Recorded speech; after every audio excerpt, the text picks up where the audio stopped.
familia de Clave Bursátil. ¿Cómo están? Soy Nico y este es un nuevo episodio de Mercado Salvaje. Hola Nico, hola salvajes, ¿cómo les va? Bienvenidos a Mercado Salvaje, una vez más acá en la pantalla de tu dispositivo. Te voy pidiendo por favor que nos pongas un me gusta para bancar este contenido y que te suscribas al canal si todavía no lo hiciste. Además, te cuento que en clavebursatil.com vas a encontrar los mejores cursos y capacitaciones para invertir en el mercado en Argentina, tanto en activos locales como en activos internacionales. Entra a clavebursatil.com y vas a encontrar nuestros cursos online y en vivo que quedan grabados para que los veas cuando quieras, por más que no hayas podido asistir a la clase o si la querés repasar. Hay cursos presenciales, también hay cursos grabados que hoy están con un súper descuento de 20 y 25% para los cursos de Maru, Cape y Valentina Nacelo de fondos comunes de inversión. Además, en lo que son cursos presenciales, tenés 10 y 25% de descuento en el taller de figuras técnicas de El Profe Feo. Esto y más en clavebursatil.com. Y arrancamos con el análisis del mercado local y vamos con las acciones, con un Merval en dólares que en la semana cayó un 4,5%. Podemos ver que alcanzó el máximo al que había llegado en mayo de este año tras el acuerdo con el Fondo Monetario Internacional que propició una suba de 50% del Merval en dólares que luego cayó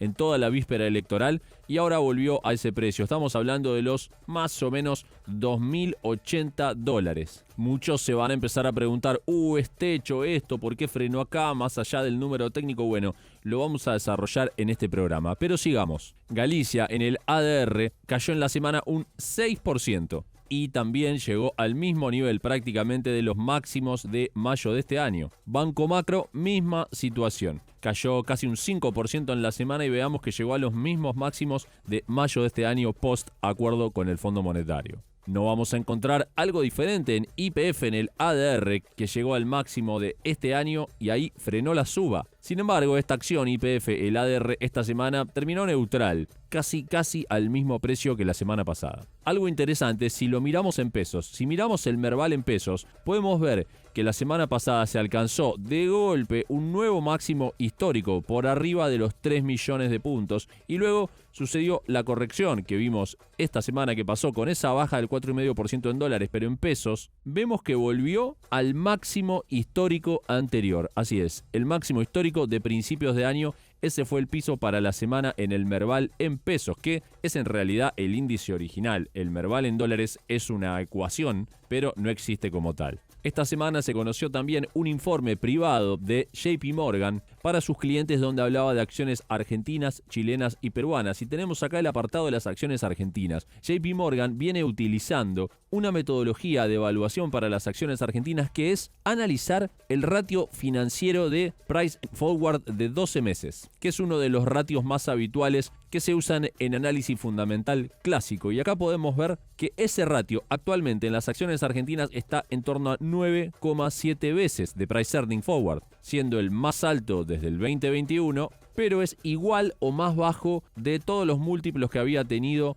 la Argentina en las acciones durante, por ejemplo, el gobierno de Macri. O sea que, si bien durante el gobierno de Macri se habían alcanzado máximos históricos en la mayoría de las acciones y en el Merval, en ese momento, desde el punto de vista de las valuaciones, esos máximos históricos, esos precios, implicaban valuaciones más altas en términos del negocio, que no se han alcanzado hoy. De hecho, hoy en 9,7 veces beneficios, estamos cotizando las acciones argentinas a una valuación como la del año 2018, que se acuerdan ustedes que no fue para nada bueno. Esto muestra que el Merval en los precios actuales no está en una situación de burbuja o de precios exagerados en relación a las ganancias de las empresas. Ese récord se alcanzó en el 2017 con 13,3 veces beneficios. JP Morgan mantiene su recomendación, su mirada constructiva sobre las acciones argentinas, en particular sector bancario y energético. También aborda el tema de la posible recalificación a mercados emergentes de las acciones argentinas, considerando que para el índice de emergentes se necesitan acciones con suficiente liquidez que permitan a la industria comprar esas acciones para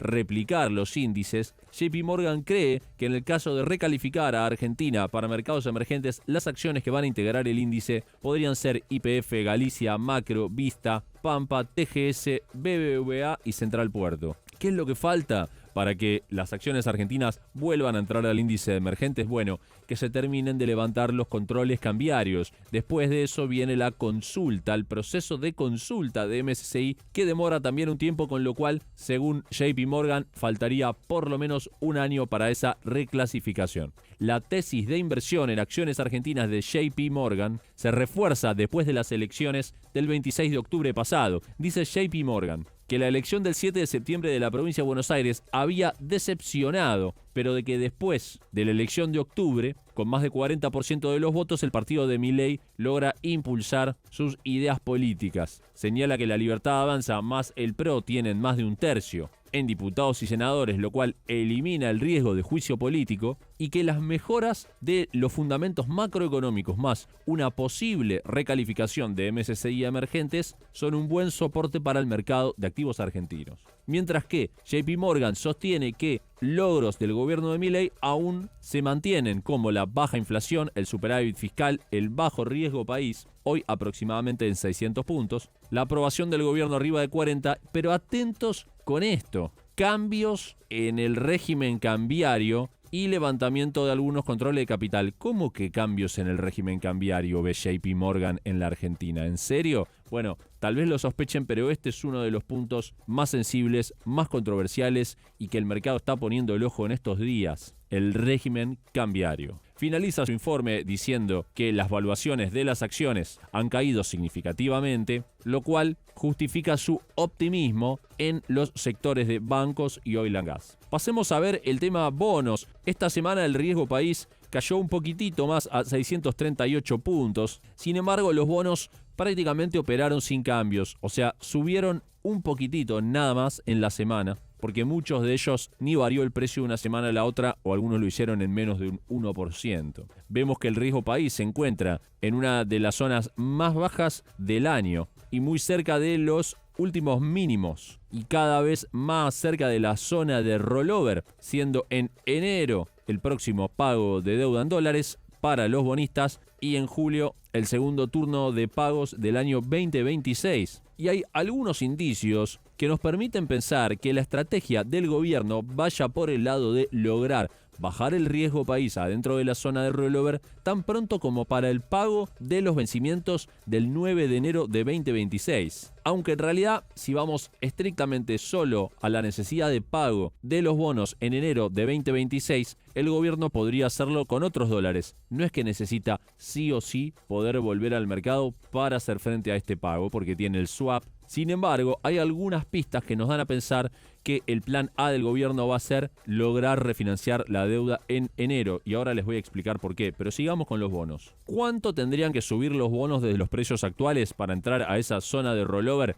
entendida como el nivel de riesgo país en el cual los bonos argentinos actuales rinden en torno a 8,75, que es el número que Caputo dijo a principio de año necesario como mínimo para volver a refinanciar la deuda en dólares? Bueno, desde un menos de 5% para el bono más corto al 29, hasta un poco más de 12% para los bonos 38 y 41. Este número antes de las elecciones superaba el 50%. Esa suba ya se produjo y ahora falta bastante poco, como podemos ver en este análisis de sensibilidad a tasa. Sin embargo, 8,75, como dijo Caputo, aún sería un nivel de rendimiento muy alto para los bonos argentinos. No sería deseable ni sostenible que la Argentina refinanciara toda su deuda a 8,75, que es un cupón muy alto. Veamos, los bonos de Argentina hoy rinden entre un 9 y un 10,5%, más o menos. Si vemos los bonos de Brasil, rinden entre un 4 y un 7%, muchísimo menos. Está bien, Brasil tiene una situación diferente, tiene muchísimas reservas internacionales. Sin embargo, Brasil tiene un déficit fiscal muy alto y una situación macroeconómica bastante delicada. Con lo cual, si bien no es comparable desde el punto de vista de la cantidad de reservas que tiene, podría ser comparable si se tiene en cuenta la situación macroeconómica general, que claramente la de Brasil es mejor que la de Argentina, pero tampoco está libre de problemas. Como para tener una referencia, los bonos de Argentina podrían subir hasta 8,75 de TIR, pero eso recién debería ser el comienzo, el primer paso para que la Argentina pueda volver a emitir deuda en dólares después de tantos años. Pero para que eso se torne sostenible, esas primeras emisiones de deuda a esa tasa alta deberían ayudar a seguir la baja del riesgo país para que finalmente Argentina pueda rendir parecido a Brasil, como lo hacía en la época de Macri, por ejemplo,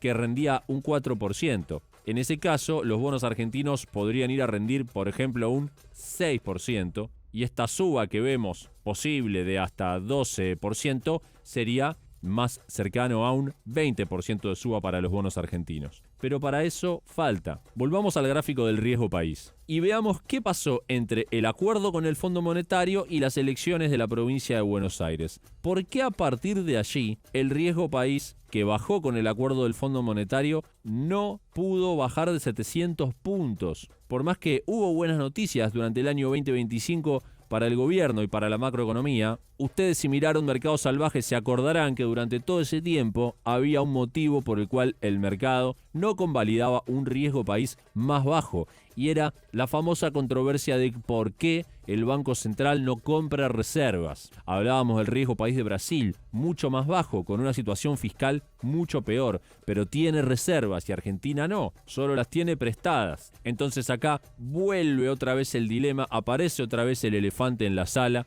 con la necesidad de bajar el riesgo país. El último pelito, vuelve esta controversia de pero si no compran reservas, se va agotando la euforia de las elecciones que ha propiciado nada más y nada menos que la mayor baja del riesgo país de la historia. Sin embargo, falta todavía un trecho de baja, una suba adicional de los bonos como vimos de hasta un 13%, y el mercado empieza a pisar el freno. Sin ir más lejos, el día viernes se conoció declaraciones de uno de los principales administradores de fondos de la empresa PIMCO, que es uno de los principales administradores de fondos del mundo. Estamos hablando de uno de los fondos más importantes de lo que se llama real money. No estamos hablando de hedge funds ultra especulativos de corto plazo. PIMCO es una empresa administradora de fondos del llamado dinero real, que son los capitales más grandes, son las inversiones menos especulativas a plazos más largos y a cantidades mucho más grandes. ¿Y qué dijo esta persona que se llama Dawan? Dijo que va a ser muy claro con los funcionarios económicos de Argentina,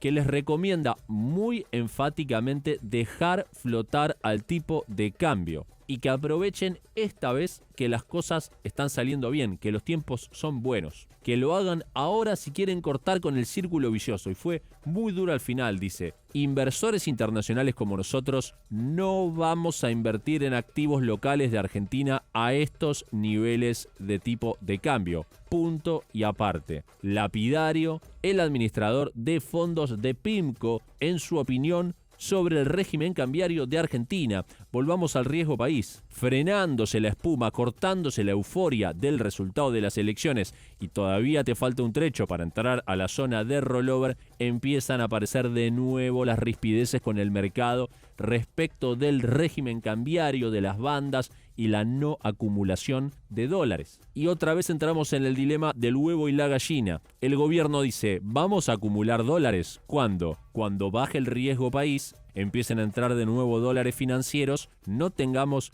que utilizar los dólares de las reservas para pagar los vencimientos de bonos y entonces esos dólares los vamos a acumular. ¿Está bien? Entonces el gobierno plantea que el huevo, lo que tiene que pasar primero es que baje el riesgo país y la gallina es la acumulación de dólares. Pero el mercado, que es el que tiene que comprar los bonos para que suban en estos porcentajes y para que entonces la Argentina pueda refinanciar, te dicen no. Primero cambia el régimen cambiario, primero acumula dólares y ahí yo voy a comprar los bonos. O sea, da vuelta la ecuación entre el huevo y la gallina. Para el mercado, el huevo es el cambio del régimen cambiario y la acumulación de dólares, y la gallina es la baja del riesgo país. Y bueno, ¿cómo salimos de este dilema, no? De este laberinto. Bueno, una posible salida tiene que ver con aquella recompra de deuda que se anunciara antes de las elecciones, organizada por el banco JP Morgan, en una operación de recompra que consistiría en que 4 o 5 bancos internacionales le den a Argentina 20.000 millones de dólares para que Argentina recompre sus propios bonos, de manera de dejar la deuda neta en el mismo nivel, pero cambiar el acreedor y la tasa por un acreedor institucional más previsible, un plazo más largo y una tasa más baja. Si eso sucediera, el riesgo país tendría que bajar, porque es una cuestión casi mecánica de si un emisor de deuda va a tener menos acreedores, plazos más largos y obligaciones de tasas más bajas, naturalmente la capacidad de pago de ese emisor de deuda aumenta. De esta manera se podría romper ese dilema del huevo y la gallina entre el mercado y el gobierno que impide a los bonos llegar a la zona de rollover. Sin embargo, como vemos en este titular de Bloomberg, esta semana Jamie Dimon dijo que veía menos necesario el préstamo de 20.000 millones. Ojo, no fue un comentario netamente negativo de Dimon, porque él dijo que él cree en torno a 100.000 millones de dólares dispuestos a ser invertidos en Argentina de parte de distintas empresas estadounidenses, que si todo sigue bien como ahora, llegarían esos 100.000 millones. Y si eso pasa, no le parece necesario que se produzca ese préstamo de 20.000. No es que lo dice como algo negativo, lo dice casi de optimista. ¿Cuál es el problema? Que si finalmente no se produce esa recompra de deuda, no va a haber un factor que desempate este dilema entre el mercado y el gobierno de si primero hay que cambiar el régimen cambiario y comprar reservas o primero hay que comprar los bonos para que baje el riesgo país y recién ahí se van a acumular reservas. Esta operación de recompra podría servir como un desempate para romper ese dilema y salir de este laberinto. Con lo cual, si bien tiene sentido lo que dice Dimon de que el clima positivo que hay en el mercado respecto a Argentina y las reformas que se vienen en el Congreso, que vienen avanzando viento en popa, podría hacer que eventualmente lleguen inversiones a la Argentina y que termine bajando el riesgo país, aunque sea más lento. Sin embargo, sospecho que el equipo económico podría intentar que, aunque sea positiva la expectativa, se produzca esta recompra de deuda para romper el dilema con el mercado y habilitar nuevos mínimos del riesgo país. Si este fuera el caso,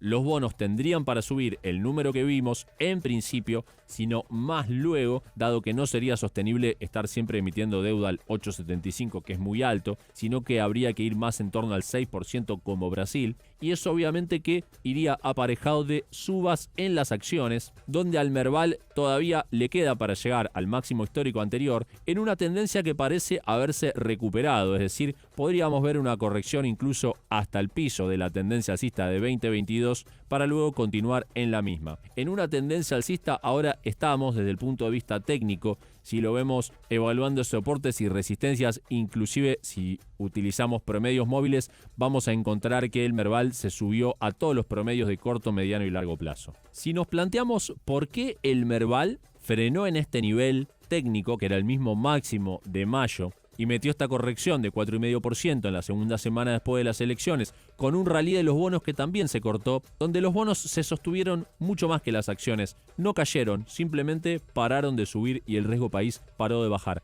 Más allá de una cuestión técnica de que subieron muy rápido, ¿hay fundamentos por los cuales esta semana bajó la espuma de la suba de los activos post-elecciones? Bueno, podemos identificar dos factores. El primero lo van a analizar en profundidad con Nico en la sección que viene, que tiene que ver con el shutdown de Estados Unidos, que ya se prolongó tanto que se volvió el más largo de la historia y empezó a golpear a los mercados en general. Si quieren encontrar una prueba de por qué el shutdown de Estados Unidos está golpeando también a las acciones argentinas, pueden ver lo que pasó el día viernes, la sesión del viernes, en la última hora de mercado, donde los republicanos presentaron una propuesta a los demócratas para levantar el shutdown y en ese momento los activos argentinos que estaban todos cotizando en negativo pasaron a positivo. Pero media hora después, los demócratas rechazaron el shutdown y los activos argentinos volvieron a caer al valor anterior. Ahí podemos ver la sensibilidad de todas las acciones del mundo, pero también los ADRs argentinos, a la cuestión del shutdown estadounidense. Así que por el lado internacional tenemos ese driver negativo para las acciones argentinas. Pero desde el lado propio, desde los factores que tienen que ver con los activos argentinos propiamente dicho, volvemos al tema que estábamos hablando del régimen cambiario y vemos como finalmente apareció el elefante en la sala que antes de las elecciones era el foco del mercado para el post-elecciones, elecciones en las que el resultado fue tan favorable al mercado que tuvimos una semana donde nos olvidamos de todos los problemas, no hubo ningún pase de factura, pero bajada esa espuma empieza a aparecer el primer sí pero. ¿Y cuál es el sí pero? Todos los conocen. El régimen cambiario, que dice Financial Times en su portada. Esta es la portada del día viernes del Financial Times. Y fíjense el wording, o sea, las palabras y el significado de lo que quiere decir. Milei desafía los llamados para flotar el peso libremente y brega por acelerar las reformas. Pero esto es muy importante. Milei desafía los llamados de flotar el peso. No está diciendo simplemente Milei no cambia el régimen cambiario, sino que dice que desafía los llamados, que tiene otra connotación, porque esta frase toma nota implícitamente de lo que venimos diciendo, que hay un clamor, hay un pedido de parte del mercado financiero para modificar el régimen cambiario de Argentina, y la decisión de no modificarlo de parte de Argentina es desafiar ese reclamo. Acá es donde aparece la primera pelea de la luna de miel. Hace una semana se fueron de luna de miel el gobierno de Argentina y el mercado, y los primeros días era todo color de rosa. Pero ¿qué pasó? Se fue bajando la espuma de esa luna de miel y los novios por primera vez tuvieron una pequeña pelea, algo que no le gustó del otro, que ya lo sabían de antes del casamiento, que era el régimen cambiario. Y vuelve a aparecer ese problema, como la humedad atrás de la pared que la tapaste, pensaste que no estaba más, pero al rato aparecen las burbujitas. Ahí está el problema. Aún con elecciones ganadas y todo, el mercado sigue reclamando por esto, como dijo Dawan, el de PIMCO. Pero analicemos un poco el argumento del mercado respecto del régimen cambiario. Para eso vamos a ver qué está pasando con el dólar. El último día de cotización de la semana pasada tenemos la banda superior casi en 1.500 pesos, 1.499,50. Mientras que el dólar mayorista bajó y operó en 1.450,95. O sea, unos 50 pesos por debajo del techo de la banda. Y acá lo podemos ver en un gráfico, ¿no? El dólar mayorista viene teniendo una tendencia alcista muy clara. Alcanzó el techo de la banda en 2 oportunidades después de las elecciones de la provincia de Buenos Aires y hasta que apareció el tío Scotti, y en la previa justo antes de la elección del 26 de octubre. Luego de la elección se produjo una baja muy fuerte, luego empezó a recuperar un poco y ahora está empezando a bajar de nuevo, lo cual era probable en función de lo que habíamos descrito la semana pasada, de que quedó dolarizado el 40% del dinero transaccional en la Argentina por el temor electoral, lo que fue la dolarización más grande de la historia argentina en un evento preelectoral. Si sumamos todos los meses de elecciones, los argentinos compraron 26.000 millones de dólares y en el último mes nada más 6.000 millones de dólares por el home banking, los ahorristas, una corrida muy grande para protegerse de un evento negativo que finalmente no sucedió. Por eso es de esperarse que, terminadas las elecciones y hacia adelante, muchos de esos argentinos y empresas que se sobredolarizaron y no dolarizaron ahorros, sino capital de trabajo, dinero que necesitan para pagos corrientes, tienen que empezar a venderlos para pagar la tarjeta, los salarios, los colegios o lo que sea. Entonces era de esperar que luego de las elecciones, eliminada la demanda de dólares por cobertura y con una economía sobredolarizada, empiece a bajar el dólar. Sin embargo, este se encuentra a, ponele, redondeemos un 5% del techo de la banda. Pero si miramos esta foto, ¿no? Dólar a 5% del techo de la banda.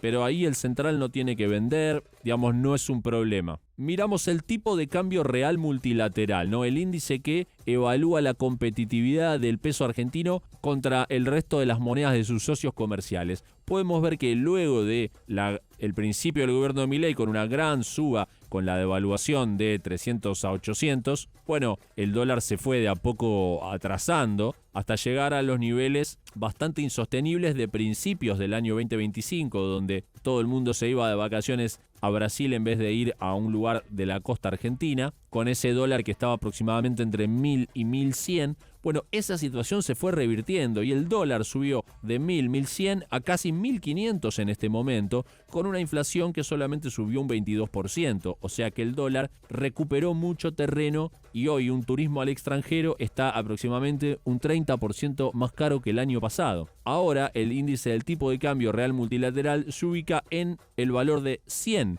que es un valor promedio histórico, o sea, desde este punto de vista, que es desde donde se le llamaba atrasado al tipo de cambio a fines del año pasado, principio de este año, ya salimos de esa situación. Por otro lado, si vemos las exportaciones en cantidades, que es esta línea azul, estamos en el máximo histórico de la Argentina de exportaciones en cantidades. No es lo mismo en montos porque los precios fluctúan. y eso no depende de la Argentina y no es un indicador de la situación de los términos de intercambio de Argentina, pero en cantidades de productos las exportaciones son récord. Si los productos argentinos estuvieran muy caros por un tipo de cambio atrasado, sería imposible que estuviéramos en récord de exportaciones. ¿Por qué el mundo compra tantas exportaciones argentinas? Que claro, son principalmente primarias, en particular energía y minería. ¿Pero por qué las compra? Si la moneda fuera tan cara, no darían los números, serían muy caros los productos y no habría récord de exportaciones. Entonces, ¿cuál es el problema de este tipo de cambio? ¿Y por qué es necesario para el mercado un cambio de régimen? Bueno, volvamos al gráfico de las bandas y el dólar simplemente a 5% del techo de la banda. ¿Es un equilibrio del dólar este? ¿1450? Bueno, para saber si es un tipo de cambio de equilibrio, hay una sola manera, que es dejar participar a todos los integrantes del mercado, todos los que quieran comprar, todos los que quieran vender, que negocien entre ellos, compra, venta, oferta, demanda, y eso llega espontáneamente a un número que se estabiliza en algún valor donde le parece justo al comprador y al vendedor, se hacen muchas transacciones y ahí está el equilibrio. Eso no sucede hoy. ¿Por qué? Porque a este mercado de dólar oficial le faltan participantes que están esperando afuera que los dejen entrar. Y son dos participantes muy importantes. Uno, el sector privado, que todavía tiene cepo. Para las empresas no pueden comprar dólar libremente en el mercado oficial. Y el otro participante importante que está fuera y que quiere entrar o debe entrar aunque no quiera, es el sector público para la compra de dólares para la reconstrucción de las reservas de Argentina. Entonces, si yo dejara entrar al sector público a recomponer las reservas y dejara entrar al sector privado con las empresas a comprar todos los dólares que quieran, ¿el dólar subiría un poco más? Probablemente sí. El problema es que está demasiado cerca del techo de la banda. Entonces, si bien hoy la foto del dólar no es de dólar atrasado, no está en el techo de la banda, con lo cual no pierde reservas el central, las exportaciones van viento en popa, o sea, la foto estática de la situación cambiaria es buena, en dinámica es inconsistente, porque no podés no dejar pasar al mercado, al sector privado, o sea, no levantar el cepo y no reconstruir las reservas. El problema es en dinámica. Entonces, volvamos a la tesis sobre la baja del riesgo país. ¿De qué manera podemos encontrar un camino, una estrategia de parte del equipo económico que saque a la Argentina de este laberinto? Habíamos dicho, el mercado no quiere subir más los bonos desde acá porque empieza con estos temores de que el régimen cambiario es inconsistente, la no acumulación de dólares, etcétera, etcétera. Y el gobierno le dice al mercado, no, primero vos bajame el riesgo país y después yo acumulo las reservas. Y ahí estamos trabados. Si sucede la recompra gestionada por JP Morgan con los bancos internacionales, eso podría casi forzar una baja adicional del riesgo país, que al emitir deuda nueva Argentina entren dólares financieros por la cuenta capital, como pasaba al principio del gobierno de Macri. Si entran dólares financieros por la cuenta capital, el dólar va a estar más ofrecido y va a bajar. Todavía con el cepo como está ahora, todavía sin acumular reservas, entran esos dólares financieros, luego de la recompra de deuda, baja el precio y con el precio del dólar oficial más abajo, ahí sí tenés espacio para levantar el cepo y empezar a comprar y tener una suba del dólar, pero que no se te pase por arriba de las bandas. Entonces, esta secuencia, para desarmar este laberinto, requeriría que, a pesar de lo que dijo Jamie Dimon, de que por ahí no sea necesaria hacer esta operación, finalmente sí se haga. Con lo cual, si vemos dentro de poco que se anuncia esta operación, puede ser que se esté destrabando el camino para salir de este laberinto y que esa suba adicional que tienen los bonos argentinos se produzca, y en línea con ello las acciones, aunque tengamos en cuenta que también va a ser importante que se destrabe el problema en Estados Unidos con el shutdown, dado que tengamos en cuenta que el gobierno estadounidense es el principal actor económico del planeta y que si deja de pagar, como ha pasado ahora con el shutdown, empieza a faltar liquidez de dólares en el mundo, con lo cual difícil sería que bajo esa crisis podamos seguir teniendo el rally que vimos de las acciones argentinas. Pero a todo esto nos falta tener en cuenta una familia de activos, una tesis de inversión que tiene que ver con los bonos en pesos. Y como todavía hay una controversia respecto de si el régimen cambiario va a ser igual o se va a modificar, Bueno, esa controversia implica también una oportunidad, porque esa duda de qué va a pasar con el régimen cambiario está implícita en los bonos en pesos, mediante la curva de dólar futuro, que podemos ver que si bien el dólar futuro ha bajado esta semana en línea con el dólar spot, la curva de futuros todavía opera de febrero en adelante por arriba del techo de la banda cambiaria. O sea que el mercado todavía paga una cobertura por la posibilidad bastante cierta, a juzgar por los parámetros del mercado, de que se va a salir de las bandas cambiarias y que el dólar va a operar por arriba del techo de la misma. Es por esto que, considerando que la tasa de interés en pesos es la tasa de interés en dólares sumado a la expectativa de devaluación, podemos ver que todavía en lo que son bonos en pesos y en particular a tasa fija, hay tires mucho más altas que en los bonos en dólares. Veámoslo así. Acá tenemos tickers de Boncaps y Lecaps y tenemos el típico escenario que siempre evaluamos de cuál sería el rendimiento de estos instrumentos si el dólar estuviera en el techo de la banda actual a la fecha de vencimiento. Y veamos que en el Boncap más largo, que ahora hay uno nuevo que salió hace poquito, que es el T30A7, que vence en abril del 2027, es decir, dentro de un año y medio. Si dentro de un año y medio siguieran existiendo las bandas con los valores actuales, nosotros vendiéramos dólar al precio de hoy, invirtiéramos en este Boncap y recompráramos dólar el 30 de abril del 2027 al precio del techo de la banda, tendríamos una ganancia directa de 26,3% en dólares, lo cual, si lo miramos como TIR, sería un 16% de TIR. Ahora, estamos hablando de un bono que vence en abril de 2027. Si comparamos este bono en pesos, que en el caso de continuar las bandas con el esquema actual, su TIR en dólares, en el peor de los casos, ¿no? Considerando que el dólar estuviera pegado al techo de la banda al día del vencimiento, porque podría no estar pegado al techo de la banda, estar más abajo también, pero bueno, pongamos el caso más pesimista, techo de la banda, la TIR sería 16%. Pero ¿cuál es la TIR, por ejemplo, del Bopreal 2027, que vence cerca de este Boncap, pero es en dólares? Bueno, la TIR es 8, o sea, la mitad. ¿A qué quiero llegar? Que, como hay una controversia respecto de si van a seguir las bandas con los valores actuales o no, eso está incorporado en los precios. O sea que la cobertura que vemos en el dólar futuro, la expectativa de devaluación que vemos en el dólar futuro, está metido también en el precio de los Boncaps y Lecaps como un riesgo adicional que hace que exista en los bonos en pesos una hipótesis de inversión más arriesgada que la de los bonos en dólares, pero que ofrece una TIR del doble. ¿Y qué tiene que pasar para que funcione esta hipótesis de inversión y finalmente el inversor pueda ganar esa TIR del doble? Por ejemplo, este 16% de TIR en un bono que vence dentro de un año y medio, pero es en pesos, y vos podés recomprar los dólares porque no hay cepo para personas humanas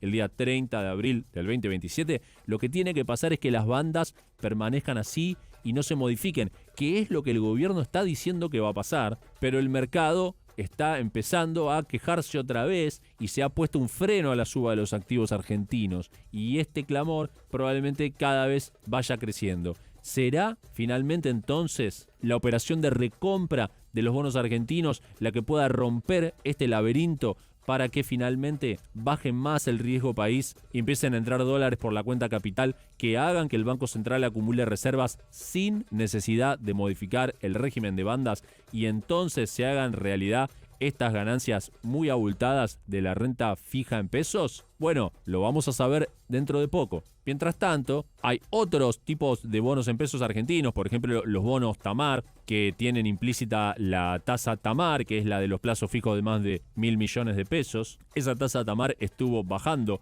fuertemente en línea con el resto de las tasas de Argentina. Esto es una tasa variable. Seguramente la tasa Tamar permanezca, pase lo que pase, por arriba de la inflación y por arriba de la devaluación. Y esto es porque, sea como sea el próximo o el régimen cambiario que valga de aquí en adelante, seguramente el gobierno va a necesitar que el peso tenga una remuneración positiva, como lo tienen el resto de las monedas de Latinoamérica, justamente para propiciar ese equilibrio macroeconómico y del mercado cambiario. Así que, si bien la tasa Tamar ha ido bajando, seguramente, al menos durante este gobierno, siga siendo en términos reales positiva. Lo que sí es que puede pasar que si la inflación continúa su camino hacia la baja, el gobierno vea propicio seguir bajando la tasa Tamar y lo mismo pase con los bonos SER. Si la inflación va bajando, hoy los bonos SER rinden inflación más un 9-8% más o menos. Entonces, si las cosas salen mejor de lo esperado, los bonos SER podrían rendir menos por una menor inflación,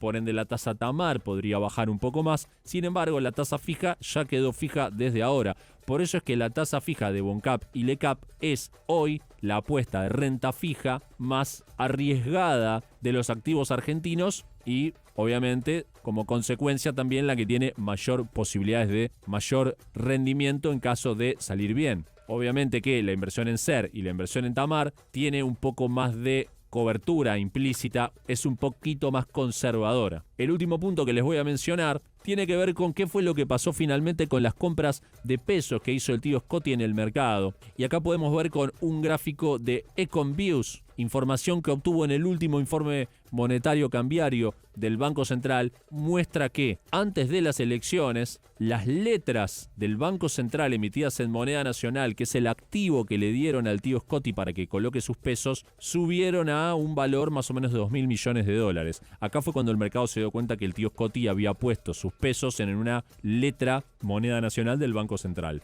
Pero ¿qué pasó? El 31 de octubre, el stock de estas letras volvió al nivel original, o sea, el tío Scotti salió de las letras. Estuvo comprado nada más 2 semanas en estas letras en pesos. ¿Y ahora dónde está el tío Scotti? Bueno, podemos ver que en el concepto de otros pasivos del Banco Central tuvo una variación semanal, es decir, aumentó 2.400 millones, una cifra muy parecida a la cantidad de pesos que había puesto el tío Scotti en el Banco Central. Si miramos esto, lo que parece haber sucedido es que el tío Scotti vendió dólares, compró pesos, los colocó en una letra del Banco Central a tasa fija en pesos. Estuvo comprado 2 semanas en esta letra que aparentemente tenía una tasa del 4% mensual, es decir que en 2 semanas el tío Scotti hizo un 2% y después recompró los dólares. ¿Qué pasa? No los recompró en el mercado, sino que se los compró al Central y el Central tiene un nuevo pasivo de 2.400 millones. ¿Cómo se soluciona esta duda? ¿Cuál es la principal tesis de qué pasó?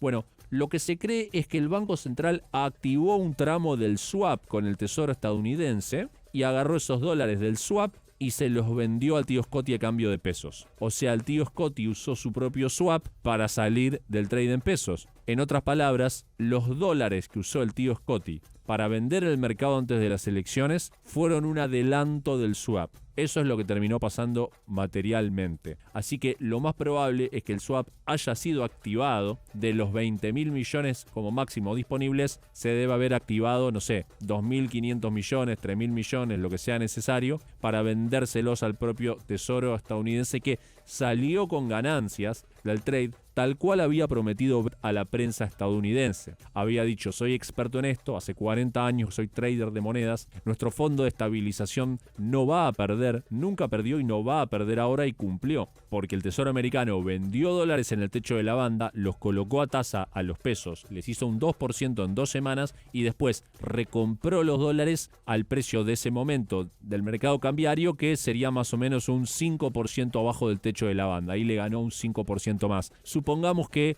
el Tesoro americano hizo en dólares una ganancia de entre 5 y 10% en un mes. Así que finalmente cumplió el tío Scotti con la promesa de hacerle ganar dinero al Tesoro americano con la operación de intervención en el mercado argentino. Entonces, ¿cuál es la conclusión de esta semana? A la luz de toda la información que acabamos de ver, podemos considerar que los activos argentinos están en una nueva tendencia alcista, desde lo técnico y desde lo fundamental. Eso ya lo tenemos desde la semana pasada y el mercado lo hizo saber con los precios. Pero en el corto plazo aparecieron 2 factores negativos: el internacional, con el shutdown del gobierno estadounidense y la falta de liquidez que eso produce, y en lo local con la controversia sobre el régimen cambiario y ya algunas luces amarillas o rojas que aparecen en opiniones de Wall Street, como la que vimos del Financial Times. El tema del shutdown parece que se va a solucionar pronto. Ya están haciendo algunas ofertas los republicanos, rechazan los demócratas, pero hay negociaciones contra el reloj. Y este problema, que ha pasado muchas veces en Estados Unidos, siempre se termina solucionando más rápido que tarde. Donde no está muy claro qué va a pasar es en el tema de la controversia por el régimen cambiario de Argentina, donde estamos en un dilema del huevo y la gallina. ¿Será la recompra de deuda lo que pueda romper ese círculo vicioso, ayudar al riesgo país a bajar un poco más y entonces que se abra la cuenta capital, que entren dólares a la Argentina por la vía financiera, que no están entrando hace muchos años? Hablo del sector privado, no de los organismos multilaterales, que esos dólares se ofrezcan en el mercado, que a bajar el precio del dólar más en torno a 1.300, 1.350 y desde ese nivel le dé la capacidad al gobierno de empezar a comprar dólares, abrir el resto del cepo y que entonces desde 1.300 a 1.500 sí haya un margen para que el dólar suba con esos nuevos actores sin llegar al techo de la banda. Bueno, ¿podemos armar el rompecabezas así? Bueno, lo veremos acá en la pantalla de Mercado Salvaje en las próximas ediciones. Atentos si se anuncia algo respecto a la recompra de deuda esta semana, porque puede ser el driver clave para destrabar mayores subas en los activos argentinos. Además, los quiero invitar a entrar a clavebursátil.com/asesores, donde van a encontrar la manera de invertir con nosotros como asesores en sus cuentas comitentes, sin ningún costo asociado, solo con la comisión normal que hoy ya tenés en tu broker. ¿Estás pagando la comisión, pero no tenés nuestro asesoramiento? Aprovecha tu comisión, entra a clavebursátil.com/asesores y abrite alguna cuenta en nuestras experiencias de inversión o directamente escribinos una consulta que te respondemos a la brevedad. clavebursátil.com/asesores. Vamos con la parte de mercado internacional y comenzamos el análisis mirando esta gráfica que nos muestra la performance de las acciones de Estados Unidos discriminadas por sectores, y podemos ver una clara rotación de activos durante esta última semana, donde han liderado la suba algunos sectores más bien defensivos como energía, real estate, consumo básico, utilities y financiero, mientras que han corregido fuertemente sectores más de crecimiento, sectores que se consideran de mayor riesgo, como es la tecnología y servicio de comunicación, que son justamente los sectores que vienen liderando la suba durante todo este año, con performance arriba del 20% de suba en lo que va del año 2025, con lo cual un movimiento totalmente esperable y totalmente lógico. Con semejante suba previa es esperable algún tipo de corrección. Vamos al gráfico ahora y miramos el índice S&P 500 en visión semanal. Podemos ver que dejó una vela roja cayendo cerca de un 1,7%, y es interesante ver desde la mirada técnica cómo la media de 50 días, que es la línea verde, viene funcionando muy bien como soporte más del movimiento a corto plazo. Y si observamos lo que fue esta última semana, podemos ver que la caída fue justo hacia la media de 50 días y frena en ese nivel. De esta visión podemos decir entonces que de momento no entramos todavía en un terreno de corrección. De momento solamente una baja, un ajuste menor, una pequeña toma de ganancias. Sí hay una formación de posible techo a corto plazo en los 6.900 puntos, pero quedamos con toda la expectativa para ver qué sucede la semana que viene. Si tuviésemos un quiebre a la baja de la media de 50 días, podríamos ahí sí pensar con mayor probabilidad que se dé un movimiento correctivo y que tengamos finalmente una baja que descomprima toda la suba que venimos viendo desde el mes de abril hacia la zona de la media de 200 días. La semana pasada hablábamos de que la concentración en los activos que ponderan el índice S&P 500 está históricamente alto. Esto quiere decir que el 40% del índice está representado por tan solo 10 acciones. Y además de eso, si observamos las tres principales acciones, que son Nvidia, Microsoft y Apple, representan aproximadamente el 20% del índice, con lo cual para analizar también los próximos movimientos del índice o hacer un análisis técnico, una visión técnica,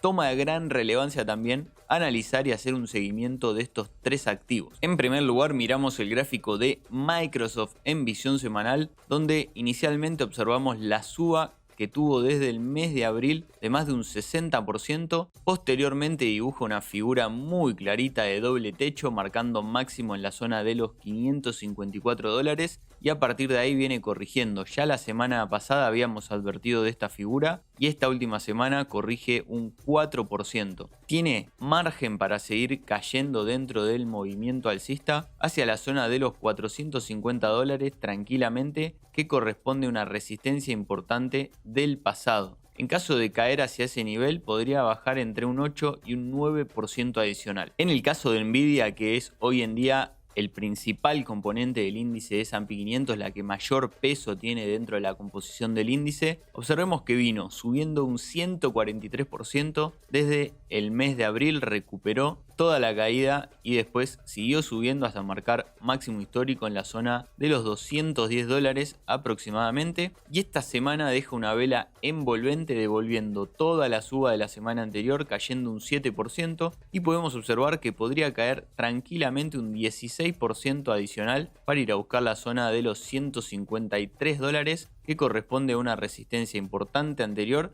y que significaría también encontrarse nuevamente con la media de 200 días, con lo cual vemos que tienen margen de baja interesante sin necesidad de quebrar tendencia. Por último, mirando Apple, vemos que subió un 63% desde los mínimos de abril, marcó máximo histórico la semana pasada tras presentación de balance y esta semana retrocede apenitas un 0,7%, a diferencia de lo que fue la baja en otras tecnológicas como veíamos Nvidia o Microsoft. La baja de Apple fue bastante limitada y podemos ver que hay un nivel de soporte bastante importante que corresponde también al máximo previo en la zona de los $258, y en ese caso haría un ajuste pequeño a corto plazo Apple en torno a un 3,5-4%. Mirando ahora el gráfico del índice Nasdaq en visión semanal, podemos ver una baja cercana a un 4% esta última semana. Sin lugar a dudas, índice tecnológico el que más sufrió la caída de esta última semana, pero observemos que la mirada técnica es muy similar al índice S&P 500, media de 50 días funcionando de soporte durante todo el impulso de suba actual,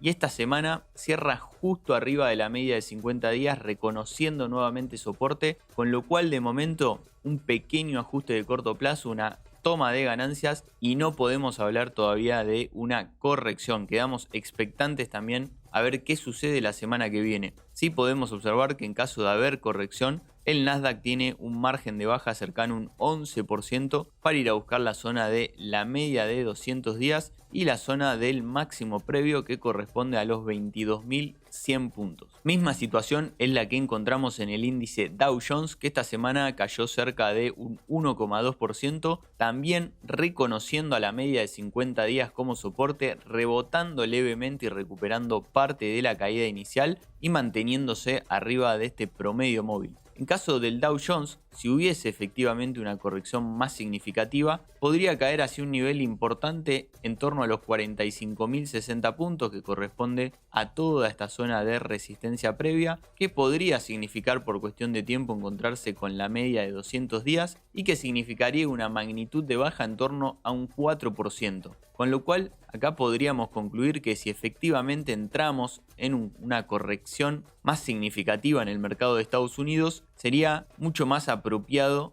estar parado en el Dow Jones que en el Nasdaq para atravesar el movimiento correctivo. Bien sabemos que la mayoría de las veces los movimientos del mercado no responden a la lógica, que muchas veces en los momentos donde parece más apropiado no invertir son los momentos de mayor oportunidad. Cuando parece lo más lógico invertir son los momentos de mayor riesgo. Sin embargo, como seres racionales que somos, tratamos de siempre buscarle un motivo a estos movimientos que observamos en los mercados. Esta última semana se habló mucho del shutdown del gobierno de los Estados Unidos, que ya es el más largo de la historia. Esto genera incertidumbre, no hay acuerdo entre demócratas y republicanos, falta presupuesto, hay aproximadamente, según cálculos, unos 80.000 millones de dólares retenidos en la cuenta del Tesoro Nacional por todos los sueldos de empleados estatales que no se están pagando. Por otro lado, no hubo publicaciones de estadísticas laborales, tampoco de inflación de los últimos 2 meses. Eso genera un contexto también de mayor incertidumbre. Por otro lado, está la Corte Suprema de Justicia por dictar un fallo sobre los aranceles de Donald Trump, que no se sabe si finalmente Donald Trump tenía la legitimidad para imponer los aranceles que estuvo imponiendo durante todo este año o no. Sin embargo, yo me quiero enfocar mayormente en lo que es la temporada de balances y los fundamentals de las compañías. A mí personalmente me gustan mucho los fundamentals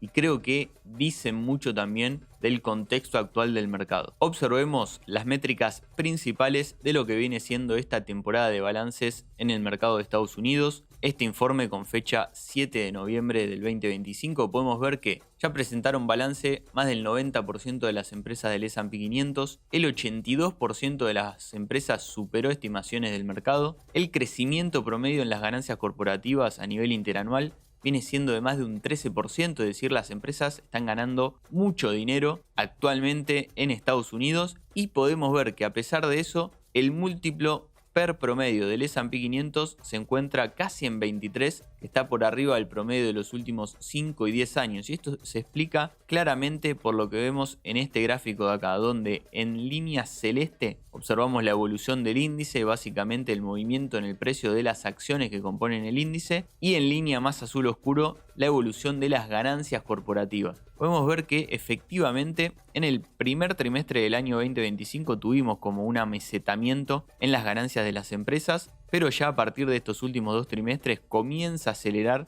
las empresas comienzan a crecer nuevamente en las ganancias que están teniendo. Sin embargo, la aceleración que tomó la suba en los precios durante estos últimos meses fue mucho mayor. Esta dinámica es lo que ha generado este incremento en los múltiplos de evaluación y eso también puede explicar el movimiento de baja que estamos viendo, y si hubiese una corrección mayor en el mercado estaría totalmente justificado por esta dinámica. Observemos que a largo plazo siempre tienden a converger ambas variables, con lo cual sería totalmente esperable si tenemos una corrección de precio después de semejante exceso de suba. Después de todo exceso viene una corrección. Esta dinámica la podemos ver muy bien reflejada en lo que fue el balance de AMD, una empresa importante dentro del sector de semiconductores que a simples rasgos trajo un balance espectacular. Podemos ver que tuvo un fuerte crecimiento en ingresos del 36% interanual, facturando 9.200 millones de dólares, con crecimiento fuerte en prácticamente todas sus ramas de negocio, un 22% creciendo en lo que es data center, todo lo vinculado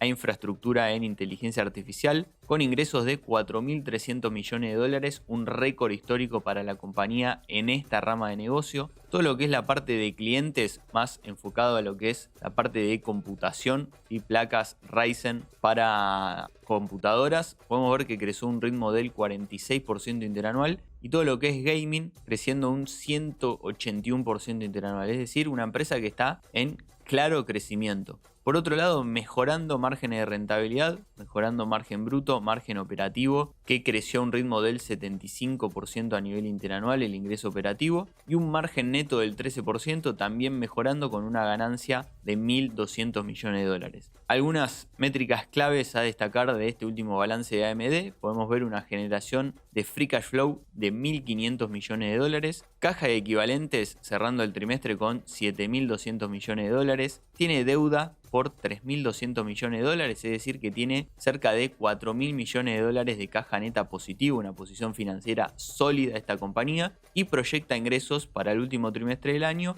en torno a 9.600 millones de dólares, que significaría un crecimiento del 25% interanual. Acá me parece también importante tocar el tema de la burbuja de la inteligencia artificial. Mucho se está hablando o está dando vueltas este tema alrededor de la narrativa del mercado, de si hay o no una burbuja en torno a la inteligencia artificial. Yo creería, desde mi humilde opinión, que no, al menos por el momento. Y me baso en dos cuestiones principalmente. Una es el escepticismo de los inversores con respecto a este tema y a las acciones vinculadas a la inteligencia artificial. Hay mucho escepticismo y muchos se preguntan, ¿hay burbuja? ¿No hay burbuja? Bueno, justamente lo que hace que se genere una burbuja es que nadie se pregunte si hay una burbuja, que entremos ya en un modo de euforia total, donde los inversores salen a pagar cualquier activo a cualquier precio.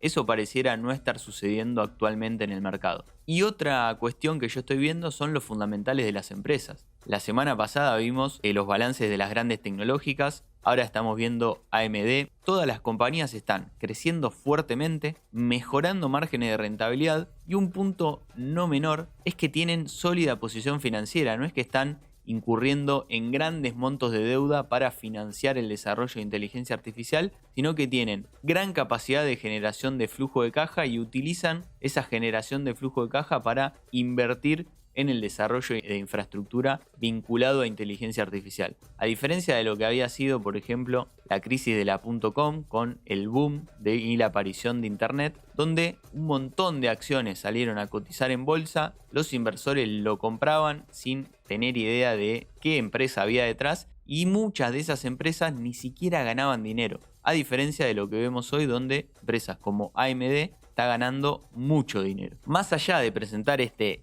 muy buen balance AMD, ¿qué podemos ver? Bueno, ratios de valoración relativamente elevados. Por ejemplo, AMD un forward PER en torno a 40, que ya de por sí es alto, pero también es relativamente alto si comparamos con el forward PER que ha tenido la empresa años anteriores. Y lo mismo vemos en el Price to Sales de AMD, que hoy lo tenemos en 12, el más alto de los últimos 5 años. Esto probablemente explica por qué las acciones de AMD cayeron cerca de un 10% esta última semana, a pesar de haber presentado este excelente balance. Bueno, claramente lo mejor ya estaba descontado en precios, chocolate por la noticia, sale un muy buen balance, las acciones caen un 10%. Observemos, AMD desde los mínimos que marcó en abril de este año subió casi un 250% en muy poco tiempo. Es lógico tener un retroceso, algún tipo de corrección. Y observemos que podría caer incluso un 18% más para ir a buscar estas zonas de soporte en torno a los 186, 200 dólares por acción, que corresponde a niveles de resistencia importante previas. Incluso podría caer más todavía y no perdería la tendencia alcista que viene desarrollando desde el año 2020. Observemos este gráfico en visión semanal. Podemos ver que en el año 2020 hace un contacto ahí, en la caída del año 2022 hace otro contacto y en la caída de abril de este año hace contacto también, formando un nivel de soporte. Si trasladamos esta línea de soporte con una paralela, podemos encontrar que encontramos una línea de resistencia muy clara que vendría a ser el techo de este canal. Y si trazamos la línea media de este canal, también es una línea de gran relevancia que han funcionado en múltiples ocasiones, tanto como soporte como resistencia. Entonces podría tranquilamente corregir el papel y venir a buscar estos niveles de precio, o ir a buscar la zona de la línea media del canal alcista por el cual viene transitando. Hablando de balances, por último y para finalizar el episodio de hoy, vamos a focalizar un poquito más y profundizar en lo que fue el balance de Airbnb, que también fue una de las empresas que presentó sus resultados trimestrales esta última semana, y es una empresa que me parece al menos interesante. Tiene un modelo de negocio muy escalable y muy rentable. Eso le permite tener una generación de flujo de caja impresionante y es lo que me parece más atractivo de esta compañía. Observemos lo que fue el último balance de la empresa, que tuvo un crecimiento en ingresos del 10% interanual, facturando 4.100 millones de dólares. Dentro de las métricas más importantes de su negocio podemos ver que tuvo noches agendadas en la plataforma, es decir, estadías, reservas de 134 millones, creciendo un 9% a nivel interanual, sigue creciendo el negocio, y el volumen de las reservas en términos de dinero fue de 22.900 millones de dólares, creciendo a un 12% interanual. Si observamos los márgenes, un margen bruto del 87% espectacular, un margen operativo del 40% y un margen neto del 34% con una ganancia de 1.400 millones de dólares. Observando un poco la evolución del negocio, vemos que la empresa viene creciendo en ingresos de manera sostenida estos últimos años. Antes obviamente que venía creciendo a un ritmo mayor, ya los últimos 2 años viene creciendo a un ritmo del 10% interanual. El EBITDA de la compañía, que recordemos es la ganancia antes de depreciación, amortización y pago de impuestos, también viene creciendo de manera sostenida los últimos años y manteniendo estable un margen elevado en torno al 50%. Esto mismo podemos ver en lo que es la generación de flujo de caja de la compañía, que tiene un margen bastante estable arriba del 30%, es decir, de todo lo que factura la empresa, el 30% le queda en flujo de caja libre a esta empresa. Es una empresa muy rentable y podemos ver este último trimestre una rentabilidad flujo de caja libre del 33% y el acumulado en los últimos 12 meses podemos ver que es una generación de flujo de caja libre de 4.550 millones de dólares con una rentabilidad del 38%. Esta generación de flujo de caja le permite a la empresa hacer recompra de acciones propias de manera sostenida durante los últimos años, donde podemos ver que del 2023 al 2024 recompró el 2,3% de todas las acciones en circulación y del 2024 al 2025 recompró el 2,8% de todas las acciones en circulación. Es decir, es una gran manera de retribuir valor al accionista que tiene esta empresa. Mirando rápidamente los principales ratios de valoración de Airbnb a la cotización actual, podemos ver que está cotizando a un ratio PER de 28, cotizando un forward PER de 25, que es el más bajo de los últimos años, un price to sales de 6,2, que también es el más bajo de los últimos años, y un price to book de 8,5, que también es el más bajo de los últimos años. Planteando rápidamente una valoración por método de descuento de flujo futuro de caja libre, ponemos toda la información actual. Airbnb con acciones en circulación de 646 tiene, dijimos, caja neta positiva por 9.600 millones de dólares aproximadamente. Proyectamos los ingresos que va a generar durante todo el 2025 en torno a 12.100 millones de dólares. La rentabilidad a flujo de caja libre promedio de los últimos 10 años es del 40% y el crecimiento promedio de los últimos años es de un 30% a nivel interanual, pero vimos que se fue ralentizando en los últimos años y viene creciendo a un ritmo del 10%. Planteamos escenario conservador, moderado y optimista, simplemente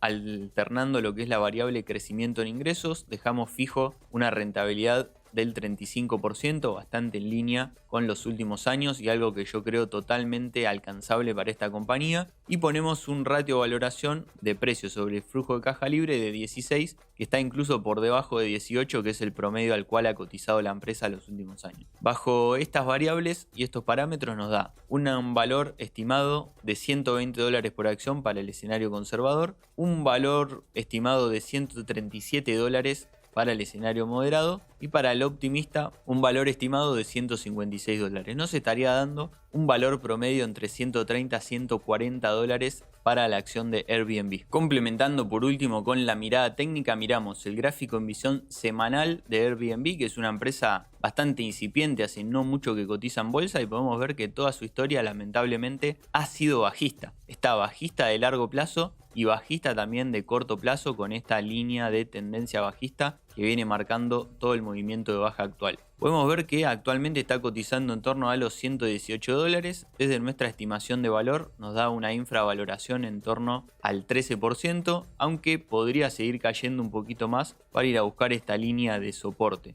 Pero parece ser al menos un activo como para tener en el radar, tenerlo en cuenta porque luce interesante. De cara a la próxima semana, el foco va a continuar en cualquier novedad referida al shutdown del gobierno de los Estados Unidos, también al fallo que haya en la Corte Suprema de Justicia referido a la política arancelaria de Donald Trump y por supuesto a la continuidad de la temporada de balances en Estados Unidos. Como para destacar algunas compañías que van a estar reportando resultados la próxima semana, tenemos a Barrick Gold el día lunes, el día jueves probablemente el día más importante, donde tenemos el reporte de empresas como Disney, Applied Materials, una compañía importante en el sector de semiconductores, y dos empresas importantes de mercados emergentes, Nubank en Brasil y JD.com en China. Muchas gracias, Nico. Gran informe internacional. Nos vemos acá en la pantalla de Mercado Salvaje la semana que viene. Hasta acá hemos llegado con el episodio de hoy. Gracias, Tincho, excelente como siempre, y gracias, Salvajes, por estar ahí.